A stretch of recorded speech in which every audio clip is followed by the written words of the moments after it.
আপনারা কেমন আছেন সবাই? আপনারা ভালো আছেন সবাই? আমরা একবার জোরে সোরে আল্লাহর দরবারে শুকরিয়া আদায় করি। সবাই একসাথে আমরা শুকরিয়া আদায় করব। পারা যাবে ইনশাআল্লাহ? যতদূর মাইকের আওয়াজ যায় সবাই আমরা একসাথে আল্লাহর দরবারে এই জন্য শুকরিয়া আদায় করব যে আল্লাহ তাআলা আমাদেরকে আজ এই উন্মুক্ত আকাশের নিচে বিশাল এই তাফসীরুল কোরআন মাহফিলে একত্রিত হওয়ার তৌফিক দিয়েছেন। সে আল্লাহ সুবহানাহু ওয়া তাআলার দরবারে আমরা আমাদের হৃদয়ের সবটুকু আবেগ এবং ভালোবাসা উজাড় করে মস্তক অবনত চিত্তে শুকরিয়া আদায় করতে চাই। সবাই পারবেন ইনশাআল্লাহ? আমরা সবাই একবার শুকরিয়া আদায় করে জোরে সোরে আলহামদুলিল্লাহ, আলহামদুলিল্লাহ, আলহামদুলিল্লাহ,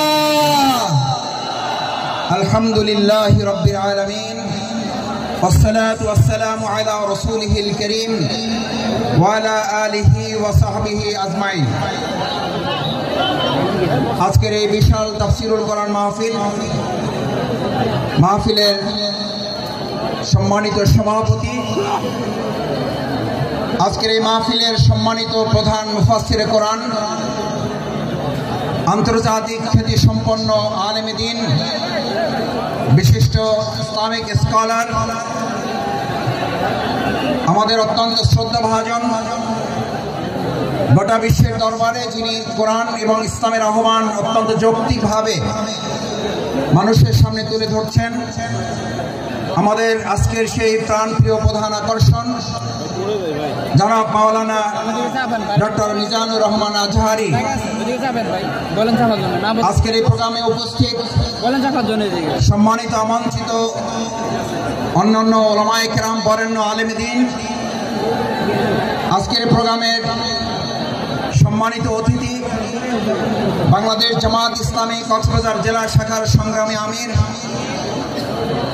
আজকের এই প্রোগ্রামের অন্যতম অতিথি বাংলাদেশ জামাত ইসলামী আপনাদের অত্র অঞ্চলের প্রাণপ্রিয় মানুষ জনাব আব্দুল্লাহ আল ফারুক, আজকের এই প্রোগ্রামের সম্মানিত আয়োজক আপনাদের সকল প্রাণের প্রাণপ্রিয় ভাই, যিনি এই পুরো প্রোগ্রাম সমন্বয় করার জন্য আপনাদের সামগ্রিক সহযোগিতা এবং আল্লাহর ভালোবাসা নিয়ে সামনের দিকে প্রোগ্রাম এগিয়ে নিয়ে যাচ্ছেন, প্রিয় ভাই নিয়ামতুল্লাহ নিজামী, সম্মানিত উলামায়ে কেরাম, সম্মানিত শিক্ষকবৃন্দ, পিতৃ সমতুল্য মুরব্বিয়ানে কেরাম, আমার সামনে উপস্থিত তরুণ এবং যুবক ভাইয়েরা, মহান আল্লাহর দরবারে শুকরিয়া আদায় করি।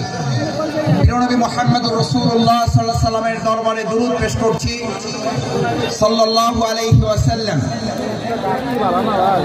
আজকে এখানে আপনারা যারা এসেছেন, আমরা সবাই এখানে কি দুনিয়ার কোন শক্তির কাছে এসেছি নাকি আল্লাহর শক্তির কাছে এসেছি? কার কাছে এসেছি? আমাদের এই সমস্ত ব্যবস্থাপনার যিনি সহযোগিতা করেছেন, সেটা কি দুনিয়ার কোন শক্তি নাকি আল্লাহর শক্তি? আমার ভাইয়েরা, হযরত ইব্রাহিম আলাইহিস সালামকে যখন আগুনে পুড়ে পরীক্ষায় উত্তীর্ণ করার জন্য আল্লাহ তাআলা সিদ্ধান্ত নিয়েছিলেন, আপনাদের সকলের মনে থাকার কথা, হযরত ইব্রাহিম আলাইহিস সালামকে আগুনে ফালানোর জন্য মাসব্যাপী যখন আগুনের কুণ্ডলী তৈরি করা হচ্ছিল, সমস্ত মানুষ শুধু নয়, ফেরেশতাকুল, সমস্ত পশু প্রাণী আল্লাহর দরবারে আহ্বান করেছিলেন, দোয়া করেছিলেন, আল্লাহ এই বিরাট পরীক্ষা থেকে, নির্যাতন, নির্মমতা থেকে হযরত ইব্রাহিম আলাইহিস সালাম আপনার প্রিয় বন্ধু খলিলুল্লাহকে আপনি হেফাজত করুন। আল্লাহ সুবহানাহু ওয়া তাআলা তাকে হেফাজতের জন্য ফেরেশতাগণকে পাঠিয়েছিলেন। আপনাদের সকলের মনে থাকার কথা, হযরত জিবরাইল আমিন ইব্রাহিম আলাইহিস সালামের কাছে গিয়ে আবেদন করেছিলেন, ইব্রাহিম, আমি আল্লাহর পক্ষ থেকে আপনার কাছে এসেছি, যদি আপনার কোনো সহযোগিতার প্রয়োজন হয় তাহলে আপনাকে আমি সহযোগিতা করতে চাই। সম্মানিত মুসল্লিয়ানে কেরাম, আজ এই কথাটি আমাদের জন্য অত্যন্ত তাৎপর্যপূর্ণ।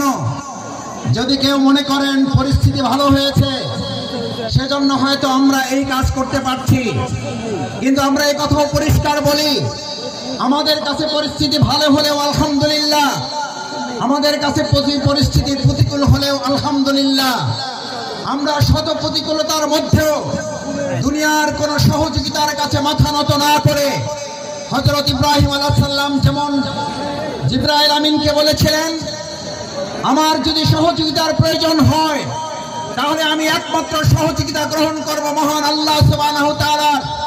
আল্লাহ সুবহানাহু ওয়া তাআলা ছাড়া আমার কারো সহযোগিতার প্রয়োজন নেই। আজ মুসল্লিয়ানে কেরাম আপনাদের কাছে জানতে চাই, বাংলাদেশকে যদি কোরআনের দেশ করতে হয়, বাংলাদেশকে যদি ইসলামের দেশ করতে হয়, তার জন্য যদি হযরত ইব্রাহিম আলাইহিস সালামের মতো আমাদের ত্যাগ এবং কোরবানির পরীক্ষায় উত্তীর্ণ হতে হয়, আর তার জন্য যদি সেই অগ্নি পরীক্ষায় আমাদেরকে সহযোগিতার জন্য এক আল্লাহ ছাড়া দুনিয়ার আর কাউকে না পাওয়া যায়, তাহলে আজ এই জনসমুদ্রের কাছে জানতে চাই, আমরা এক আল্লাহ ছাড়া আর কারো সাহায্য কি আমাদের দরকার হবে? আমরা কার সাহায্য চাই? কার সাহায্য চাই? একবার সেই আল্লাহকে আমরা ডাক দিতে চাই। আমরা সবাই আল্লাহকে একবার ডাকতে চাই, আল্লাহ আল্লাহ।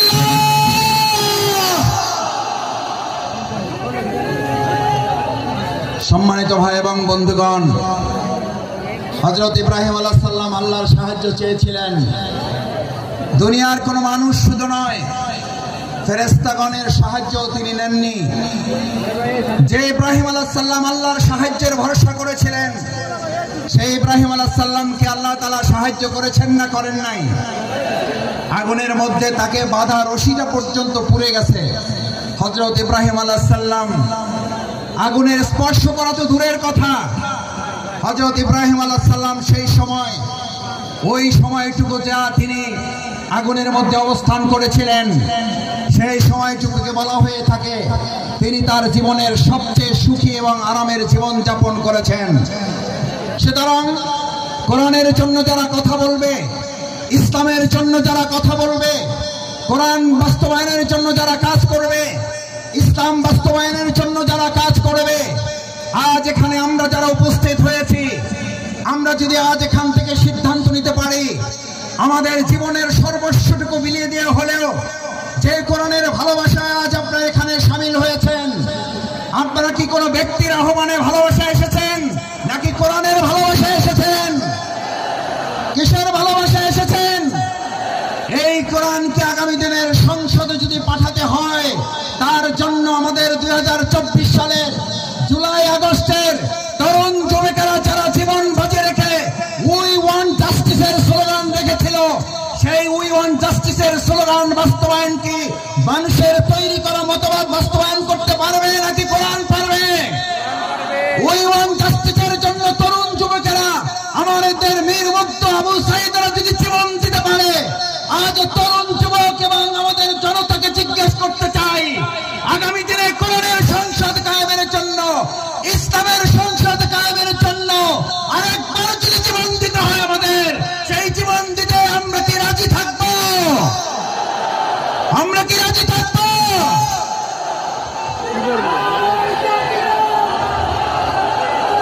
সম্মানিত ভাই এবং বন্ধুগণ,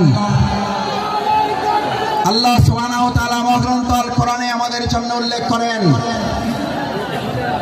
আল্লাহ তাআলা আমাদের জন্য উল্লেখ করেন,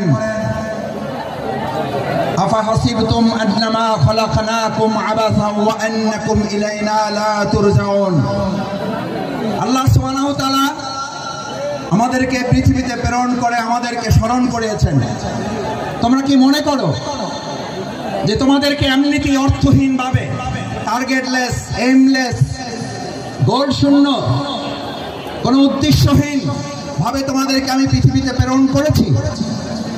ওয়া ইলাইনা লা তুরজাউন, অথচ তোমাদেরকে তোমাদের কাজ সম্পন্ন করে কি আবার আমার কাছে ফিরে আসতে হবে না? আমাদের সম্মানিত ভাই এবং বোনেরা, আমার পর্দার আড়ালের মা ও বোনেরা যারা আছেন এখানে আজ যারা উপস্থিত হয়েছি, আমাদেরকে একথা ভালো করে মনে রাখতে হবে, আজ এখানে আমরা যে কোরআনের ভালোবাসা এসেছি, সেই কোরআন আমাদের উপরে তিনটি মৌলিক দায়িত্ব অর্পণ করেছে। এক, আল্লাহ সুবহানাহু ওয়া তাআলা বলেন ফাহাসিবতুম আন্নামা খালাকনাকুম আবাসা, আমি তোমাদেরকে অর্থহীন ভাবে পৃথিবীতে সৃষ্টি করি নাই। আমি তোমাদেরকে পৃথিবীতে সৃষ্টি করেছি একটা গুরুত্বপূর্ণ উদ্দেশ্য নিয়ে। সেই উদ্দেশ্য সম্পর্কে আল্লাহ তাআলা পরিষ্কার রোড ম্যাপ ঘোষণা করেছেন। এখন আমাদের দেশের অর্থনীতি সংস্কারের প্রশ্ন উঠছে, আমাদের দেশের রাজনীতি সংস্কারের প্রশ্ন উঠেছে, পররাষ্ট্রনীতি সংস্কারের প্রশ্ন উঠেছে। আমরা আজ সংস্কারের দায়িত্বে যারা আছেন তাদের কাছে আল্লাহ তাআলার সংস্কারের রোড ম্যাপ তুলে দিতে চাই। আল্লাহ তাআলা কোরআনে ঘোষণা করেন ফাইম্মা ইয়াতিয়ান্নাকুম মিন্নী হুদান, আমি এই পৃথিবীতে মানুষকে প্রেরণ করে তাকে একটা রোড ম্যাপ দিয়ে দিয়েছি। এই রোড ম্যাপের মধ্যে তার রান্নাঘর থেকে শুরু করে তার সংসদ ভবন পরিচালনার পর্যন্ত সমস্ত বর্ণনা আমি উল্লেখ করে দিয়েছি। সুবহানাল্লাহ। আমার ভাইয়েরা, মহাগ্রন্থ আল কোরআনের মধ্যে যে রোড ম্যাপ আল্লাহ উল্লেখ করেছেন, ফামান তাবিআ হুদায়া, যদি এটাকে ফলো করে, যদি এটাকে অনুসরণ করে, যদি এটাকে মেনে চলে, তাহলে আল্লাহ ঘোষণা দিচ্ছেন কোন প্রধানমন্ত্রী না, কোন প্রধান উপদেষ্টা না, কোন উপদেষ্টা বৃন্দগণ নন, কোন জাতিসংঘের মহাসচিব নন, এক আল্লাহ সুবহানাহু ওয়া তাআলা ঘোষণা দিয়েছেন ফামান তাবিআ হুদায়া, তাহলে তোমরা রোড ম্যাপের আসল রাস্তা খুঁজে পাবে। আমরা আজ বাংলাদেশের বর্তমান দায়িত্বে যারা আছেন তাদের কাছে মহাগ্রন্থ আল কোরআনের আহ্বান পৌঁছে দিয়ে বলতে চাই, বাংলাদেশকে যদি যথাযথ সংস্কারের মাধ্যমে তার আসল রোড ম্যাপে পরিচালনা করতে হয়, তাহলে মহাগ্রন্থ আল কোরআনের আইন দিয়ে ছাড়া মানুষের তৈরি করা কোনো চিন্তা তন্ত্র মতবাদ দিয়ে পূর্ণ সংস্কার করা সম্ভব হবে না। ভাই এবং বন্ধুগণ, আল্লাহ তাআলা বলেন যদি এটাকে ফলো করো হুদায়া, তাহলে সঠিক পথ পাবে। আচ্ছা, আপনাদের কাছে জিজ্ঞেস করি, যদি কোরআন অনুসরণ করার মধ্যে দিয়ে সঠিক পথ পাওয়ার কথা বলা হয়, তাহলে আমাদের কাছে কি এই প্রশ্ন ওঠা স্বাভাবিক নয় যে কোরআন বাদ দিয়ে যে কোনো পথ অবলম্বন করলে ওটা সঠিক নয়, ওটা গোমরাহের পথ? কোরআন যদি আল্লাহর পথ হয়, তাহলে কোরআনের বাইরে যা মত আছে, পথ আছে, সমস্ত মত এবং পথ ইবলিসের পথ। ঈমানদাররা কখনো কোরআনের পথ, আল্লাহর পথ বাদ দিয়ে ইবলিসের পথে হাঁটতে পারে না। আজ আমাদের এই কোরআন দায়িত্ব দিয়েছে ফামান তাবিআ হুদা, তাহলে তোমরা সঠিক পথ পাবে, আসল পথ পাবে। আমাদের এই প্রিয় মাতৃভূমি বাংলাদেশ স্বাধীন হওয়ার 53 বছর পার হলেও আমরা কি অর্থনৈতিক মুক্তি পেয়েছি ভাইয়েরা? আমরা কি সাংস্কৃতিক মুক্তি পেয়েছি? আমরা কি রাজনৈতিক মুক্তি পেয়েছি? এই সকল মুক্তি আমাদের যদি পেতে হয়, তাহলে আমাদের মানুষের তৈরি করা মতবাদের দিকে নাকি কোরআনের দিকে ফিরতে হবে? আমাদের গ্রামে, আপনাদের গ্রামে আমরা সবাই একটা কথা বলি, সোজাতে হবেন, মরার আগে হবেন না। কখন হবেন? মরার পরে। কখন হবেন? মরার পরে। কাপড় দিয়ে যখন পায়ের কাছে একজন ধরে আর মাথার কাছে একজন ধরে, দুই থেকে দুইজন ধরে আর টানে, বলে যে আরো সোজা করো, আরো টাইট করো। ভাইয়েরা, মরার পরেই যদি আমাদের সোজা হতে হয়, চোখে যদি দেখতে পাই যে আমরা সোজা হচ্ছি এবং আমার সন্তানরা আমাকে টাইট করে বেঁধে সোজা করছে, আজ আমার সমস্ত বেকুয়াবাসী বাংলাদেশের প্রান্ত থেকে যারা এখানে এসেছেন, আমরা আহ্বান জানাই, আসুন, মরার পরে যদি সোজা আমাদের হতেই হয়, তাহলে জীবিত থাকতেই আমরা সোজা হয়ে আমাদের বাংলাদেশকেও সোজা পথে পরিচালনার জন্য আর কোন মত এবং পথ নয়, কোরআনের পথেই বাংলাদেশকে আমরা সোজা করে পরিচালনা করব ইনশাআল্লাহ। দ্বিতীয় যে দায়িত্ব আল্লাহ তাআলা আমাদেরকে দিয়েছেন, ফামান তাবিআ হুদায়া ফালা খাউফুন, কোনো ভয় নেই তোমাদের। আমার ভাইয়েরা, আমাদেরকে ভয় দেখিয়েছিলেন, আমাদেরকে ভয় দেখিয়ে আমাদের আজকের প্রধান মুফাসসির মাওলানা ডক্টর মিজানুর রহমান আজারীকে দেশ ছাড়তে বাধ্য করেছিলেন। আজ এসে দেখে যান, আপনি নেই, আমাদের ডক্টর মাওলানা মিজানুর রহমান শুধু নেই, তার লক্ষ লক্ষ ভালোবাসার মানুষেরা পেকুয়া শুধু নয়, গোটা বাংলাদেশকে আজ আলো ছড়িয়ে দিয়েছে। আপনারা সাইদি সাহেবকে হত্যা করেছেন, এক সাইদি রহমানের অনুপস্থিতিতে লক্ষ সাইদি আমাদের তৈরি হয়ে কোরআনের দাওয়াত পৌঁছে দিচ্ছে।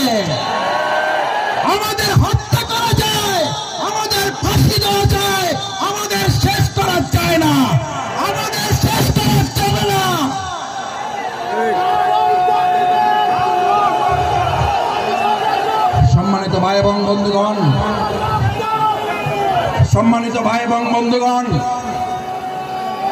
ফালা খাউফুন, সুতরাং আমাদেরকে আপনি ভয় দেখাবার কে? যারা আমাদেরকে ভয় দেখিয়েছেন 17 বছর এই বাংলাদেশের 18 কোটি নাগরিককে আপনারা ভয় দেখিয়েছেন। শেষ পর্যন্ত আপনারা ভয় দেখাতে দেখাতে এতটা ভয় পেলেন যে আপনারা দেশের জেলখানায় পর্যন্ত জায়গা হলো না, আপনাদেরকে দেশ ছেড়ে পালাতে হলো।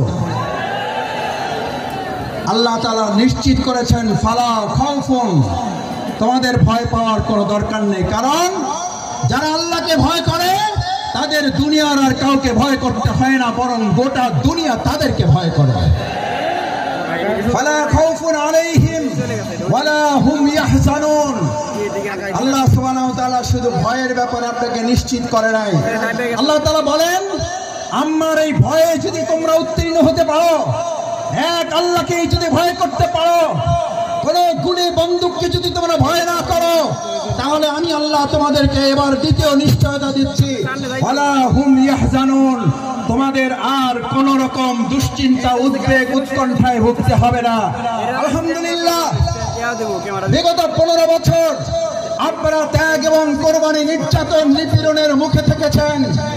এই পেকুয়াবাসী, এই চট্টগ্রামের বন্দরের নগরীর মানুষেরা জীবন বাজি রেখেছেন, কিন্তু কোন গুলি বন্দুক ফাঁসির কাছে আমাদের ভাইয়েরা মাথা উন্নত করে নাই বলে আজ আল্লাহ তাআলা উদ্বেগ, উৎকণ্ঠা এবং স্বস্তির মধ্যে আমাদের এই সুন্দর একটা প্রোগ্রামের আয়োজন করার তৌফিক দিয়েছেন। এটা কার পুরস্কার? কার পুরস্কার? আমাদের পূর্ণ পুরস্কার এখনো আমাদের হাতে আসে নাই।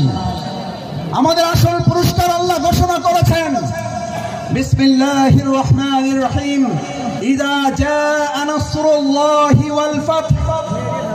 যখন আল্লাহর সাহায্য এবং বিজয় আসে। কার সাহায্য? কার?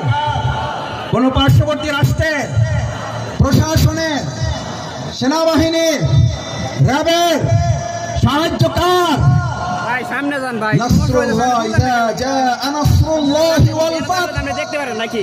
যে আল্লাহ আমাদেরকে সাহায্য করেন, সে আল্লাহ তাআলাই বলেন, আমি যখন কাউকে সাহায্য করি তার বিজয় ছাড়া অন্য কিছু হতে পারে না। কারণ আমার সাহায্য যেখানে যায়, গোটা দুনিয়া তার বিপক্ষে থাকলেও বিজয় ছাড়া তার কিছুই হয় না। আজ বাংলাদেশে আল্লাহর সাহায্য এসেছে, গোটা কোরআনের রাষ্ট্র কায়েম হওয়া ছাড়া পূর্ণাঙ্গ বিজয় আমাদের হতে পারে না। আমাদের পূর্ণাঙ্গ বিজয় কি? আমাদের পূর্ণাঙ্গ বিজয় শুধু একজন এমপি হওয়া নয়, আমাদের পূর্ণাঙ্গ বিজয় শুধুমাত্র একজন মন্ত্রী হওয়া নয়, আমাদের পূর্ণাঙ্গ বিজয় শুধুমাত্র একজন রাষ্ট্রপতি হওয়া নয়, আমাদের পূর্ণাঙ্গ বিজয় শুধু একজন প্রধানমন্ত্রী হওয়া নয়, আমাদের পূর্ণাঙ্গ বিজয় শুধুমাত্র ইসলামী দল ক্ষমতায় যাওয়া নয়, আমাদের পূর্ণাঙ্গ বিজয় হচ্ছে আলা লাহুল খালক ওয়াল আমর, সৃষ্টি যার, আইন চলবে তার। আমার ভাইয়েরা, সৃষ্টি যার, আইন চলবে তোমার। আইন চলবে কার? আইন চলবে কার? বাংলাদেশ আজ সেরকম একটা সুন্দর কল্যাণমূলক রাষ্ট্র বিনির্মাণের জন্য এখানে যারা এসেছেন, কোরআনের প্রেমে যারা বসেছেন, কিসের উপরে বসেছেন এটা চিন্তা করেন নাই। আপনার মাথার উপরে ফ্যান আছে, লাইট আছে, বাতাস আছে, নাই চিন্তা করেন নাই। আজ এখানে যারা এই কোরবানি পেশ করে কোরআনের ভালোবাসায় সমবেত হয়ে গায়ে গা লাগিয়ে লক্ষ লক্ষ জনতা এখানে হাজির হয়েছেন, এই লক্ষ জনতা যদি আজ একটা আহ্বান এখান থেকে নিয়ে যেতে পারেন, রাসূল করিম সাল্লাল্লাহু আলাইহি ওয়াসাল্লাম এরকম মজলিসকে সামনে রেখে আমার মুসল্লিয়ান ইকরামগণকে উদ্দেশ্য করে, এই জামানাকে উদ্দেশ্য করে রাসূল করিম সাল্লাল্লাহু আলাইহি ওয়াসাল্লাম সাহাবীদেরকে স্মরণ করালেন। দুর্ভোগ হচ্ছে সেই মানুষের জন্য, ভালো করে খেয়াল করুন, দুর্ভোগ হচ্ছে সেই মানুষের জন্য, দুর্ভোগ হচ্ছে সেই মুসলিমের জন্য, দুর্ভোগ হচ্ছে সেই কোরআন প্রেমিকের জন্য যে আল্লাহকে ভুলে গিয়ে নিজেকে নিয়ে ব্যস্ত হয়, যে আল্লাহকে ভুলে গিয়ে নিজেকে নিয়ে ব্যস্ত হয় এবং সে নিজেকে নিয়ে ব্যস্ত হতে গিয়ে দুনিয়ার সব সবকিছু থেকে বঞ্চিত হয়ে যায়। আমরা কি দুনিয়া থেকে বঞ্চিত হয়ে নিজেকে ব্যস্ত হব না আল্লাহকে নিয়ে ব্যস্ত হব? আমার ভাইয়েরা আসুন, আজ সেই কারণে রাসূল করিম সাল্লাল্লাহু আলাইহি ওয়াসাল্লাম বললেন, আব্দুল্লাহ ইবনে মাসউদ হাদিসটি বলে আমার কথা শেষ করে, আব্দুল্লাহ ইবনে মাসউদ রাদিয়াল্লাহু তাআলা আন قال قال رسول الله صلى الله عليه وسلم ويقولون ما لا يفعلون। তোমাদের মধ্যে এমন একটা সময় আসবে, কোরআন শোনার লোক থাকবে, কোরআন জানার লোক থাকবে, কোরআনের আলোকে সে হয়তো পথ চলার কথাও বলবে, ইয়াকুলুনা মা লা ইয়াফআলুন, কিন্তু কোরআনের আলোকে সমাজ এবং রাষ্ট্র পরিচালনার লোক পাওয়া যাবে না। ওয়া ইয়াফআলুনা মা লা ইউমারুন, আবার কিছু কাজ করলেও কোরআনের পূর্ণাঙ্গ রূপ বাস্তবায়ন হবে না। আজ এখানে যারা আছেন, আমরা কি কোরআন বাস্তবায়নের জন্য সবাই রাজি আছি ইনশাআল্লাহ? সবাই কি রাজি আছি ইনশাআল্লাহ? আল্লাহ মেহরবানি করে হাতগুলো আপনার আরশের আজিমের ক্যামেরায় এগুলো তুলে নিয়ে কাল কিয়ামতের দিন কোরআনের কর্মী হিসাবে আমাদেরকে নাজাতের জন্য, জান্নাতের জন্য আপনি কবুল মঞ্জুর করুন। আল্লাহ এই আয়োজনকে বাংলাদেশের জন্য কবুল করুন, কোরআনের সংসদের জন্য আয়োজনকে কবুল করুন, কোরআনের রাষ্ট্রের জন্য এই আয়োজনকে কবুল করুন। সম্মানিত ভাই এবং বন্ধুগণ, আসুন আমরা আমাদের প্রধান মুফাসসিরে কোরআন হযরত মাওলানা ডক্টর মিজানুর রহমান আজারি হাফিজাহুল্লাহর কিছুক্ষণের মধ্যে আপনাদের সামনে কথা বলবেন। আমরা দোয়া করি অন্যান্য উলামায়ে কেরামগণ আরো কথা বলবেন। আল্লাহ সুবহানাহু ওয়া তাআলা আমাদের এই প্রিয় মাতৃভূমিকে সব ধরনের বিশৃঙ্খলা, ষড়যন্ত্র থেকে হেফাজত করুন। সকলে বলুন আমিন। আসসালামু আলাইকুম ওয়া রাহমাতুল্লাহি ওয়া বারাকাতুহু।